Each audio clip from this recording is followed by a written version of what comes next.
2024 లేదా 25లో డిగ్రీ లేదా బీటెక్ చదివారా? సాఫ్ట్‌వేర్ జాబ్ కోసం ఎదురు చూస్తున్నారా? అయితే కోడ్ జ్ఞాన్ 100 డేస్ కోర్సులో చేరండి. జాబ్ సాధించండి. నమస్కారం మేడం. నమస్తే మా.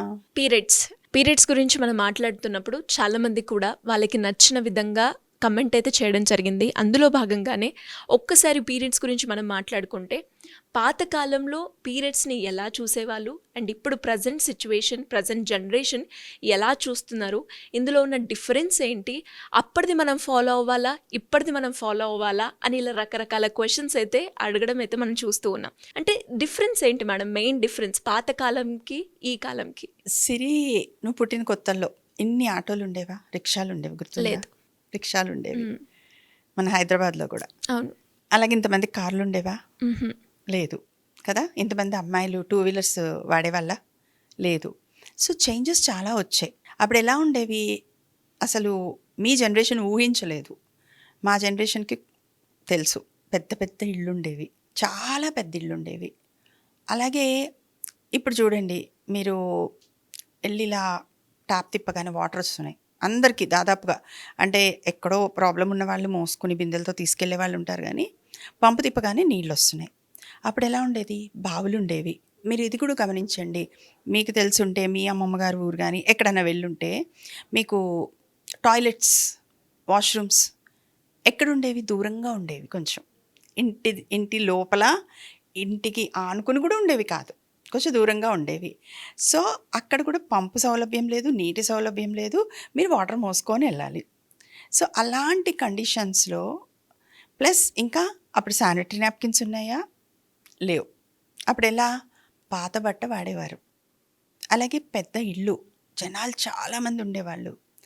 అలాగే ఇప్పుడు ఒక అమ్మాయి పీరియడ్స్లో ఉందనుకోండి, అప్పుడు చూడండి ఇంకా కూడా అండర్వేర్స్ ఉండేవి కదా ఆడపిల్లలకి. సో మరి ఇప్పుడు శానిటరీ ప్యాడ్స్ వచ్చాయి, ఇప్పుడు అండర్వేర్స్ వచ్చాయి, ఇప్పుడు వాటర్ ఎక్కడంటే అక్కడ ఉంది, మనకి అన్ని ఫెసిలిటీస్ వచ్చాయి. సో పాత రోజుల్లో ఏం చేసేవారు, అందుకుని పక్కకుండు ప్లస్ వాటర్ ప్రాబ్లం కాబట్టి అక్కడే ఉండేది కాబట్టి ఆ వాటర్ బాత్రూమ్ ఎక్కడుందో అక్కడికి దగ్గరగా ఉండేలాగా పక్కకు కూర్చోపెట్టేవారు, ఎవరికి కన్వీనియన్స్ కోసం. ప్లస్ ఈ పీరియడ్స్ అవుతున్నప్పుడు, ఈ బ్లీడింగ్ అవుతున్నప్పుడు బాడీ పార్ట్స్లో పెయిన్ ఉండొచ్చు, స్ట్రెయిన్ ఉండొచ్చు, దే నీడ్ రెస్ట్. అన్నిటికంటే మీరు బాగా పెద్దగా మీరు రెడ్ ఇంక్తో చేసుకుంటారో, గ్రీన్ ఇంక్తో చేసుకుంటారో, ఏ ఇంక్ పెన్తో చేసుకుంటారో, ఆ 3 days రెస్ట్, బాడీకి రెస్ట్ కావాలి. ఎందుకంటే చూడండి, అప్పుడు ఇల్లు అంతమందికి ఒక ఆడపిల్ల పనిచేస్తూ ఉంటే అట్లీస్ట్ ఆ టైంలో అన్న తన బాడీ హీల్ అవ్వడానికో, తనకి రెస్ట్ దొరకడానికో, తనకి పక్కకు కూర్చుంటే ఎవరైనా తెచ్చి ఇది తిను అని పెట్టడానికో, సో అలా ఏర్పాటు చేశారు. నలుగురు తిరుగుతూ ఉన్నప్పుడు పాత బట్ట పెట్టుకొని నడుస్తున్నప్పుడు అండర్వేర్ లేని టైంలో జారిపోతే, అదంతా మెస్సీగా అయిపోతే అంతా బాగోదు కదా. సో మరి అలాంటి టైంలో పక్క కూర్చో, రెస్ట్ తీసుకో, ఈ కారణం చేత పక్కన కూర్చోబెట్టారు. మరి మనకి ఇప్పుడు వచ్చేసి శానిటరీ ప్యాడ్స్ అవి వచ్చేసాయి. ప్లస్ ఇంకొకటి చూడండి, ఇప్పుడు వాష్ చేస్తే ఆరేయడానికి కూడా లేదు ఎక్కడ. అది ఎండలో ఆరేసుకోవాలి, అది అలా క్లీన్గా అవ్వకపోతే ఇన్ఫెక్షన్స్ వస్తాయి. సో ఆ కాలం దాటిపోయింది.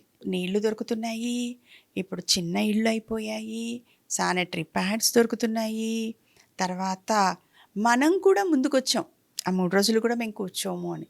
చూడండి, చాలామంది అంటుంటారు, అబ్బా ఈ పీరియడ్లో కాస్త రెస్ట్ దొరికితే బాగుండు కనీసం.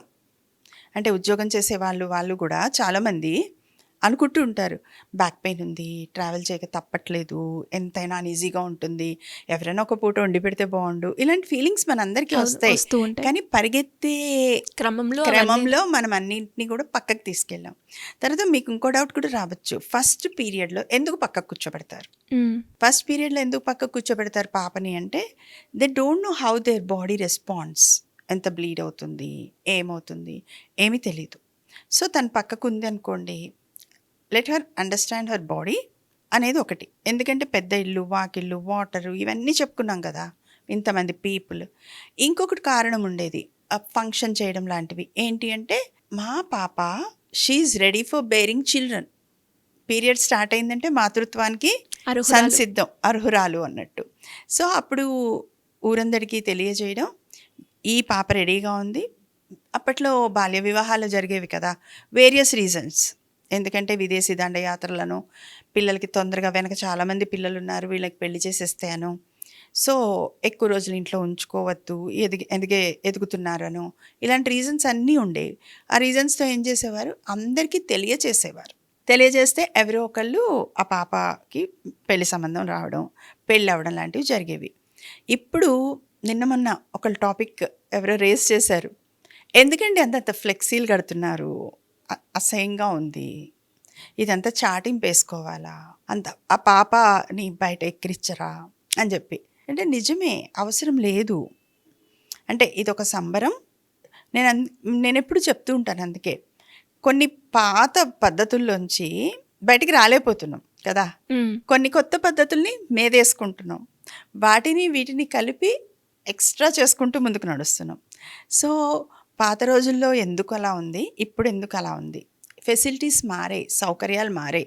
మీరు చూడండి, ట్రావెల్స్లో కూడా వద్దు, ట్రావెల్కి వద్దు, నువ్వు రెస్ట్ తీసుకో, నువ్వు పక్కకుండు, ముట్టుకోవద్దు, అంటుకోవద్దు, ఏంటి దూరం నుంచి ఫుడ్ పెట్టడం, ఇవన్నీ మనం ఏం చేసామంటే ట్యూనింగ్లో కూడా కొంచెం అలా తీసుకున్నాం. వాళ్ళకి రెస్ట్ ఇస్తున్నాము, వాళ్ళకి మంచిగా 3 రోజులు కొంచెం స్థిమితంగా ఆహారం తీసుకుంటే చక్కగా వాళ్ళు నెక్స్ట్ మళ్ళీ 1 నెల రోజులు వాళ్ళకి పనిచేసే శక్తి వస్తుంది. ఇలాంటివన్నీ ఆలోచించట్లేదు మనం. అంటుకోవద్దు, ముట్టుకోవద్దు, ముట్టుకుంటే ఏదో అయిపోతుంది, అది అలంక చూస్తేనే ఏదో అయిపోతుంది, ఎదురు రాకూడదు, ఇలాంటివన్నీ పెట్టేసుకున్నాం నమ్మకాలు. అంటే ఎవరు ఎలా ఆలోచించి ఎలా తీసుకుంటారో మనకు తెలీదు, కానీ పెట్టింది ఒకదానికి, మనం తీసుకునేవి రకరకాల కారణాలు. ఇప్పుడు కూడా అంతే, ఫంక్షన్స్ చేసుకోండి చక్కగా, కానీ ఊరంతా ఫ్లెక్సీలు వేయాల్సిన అవసరం లేదు, ఊరంతా. కానీ ఇక్కడ ఇంకొకటి నాన్న, 2 జరుగుతూ ఉంటాయి. మనం మగపిల్లలకి అవగాహన కలిగిస్తే అదొక గుడ్, అవగాహన కలిగించుకోలేదనుకోండి, వాళ్ళు వెక్కిరించడం మొదలు పెడతారు. ఈ పిల్లలు మళ్ళీ స్కూల్కి వెళ్ళినప్పుడు, మళ్ళీ బయటకు వచ్చినప్పుడు ఏదో జరిగిపోయింది, ఏం జరిగింది అని. సో అలాంటి విషయాల్లో అబ్బాయిలకి అమ్మాయిలకి మళ్ళీ అవగాహన ఇవ్వాలి.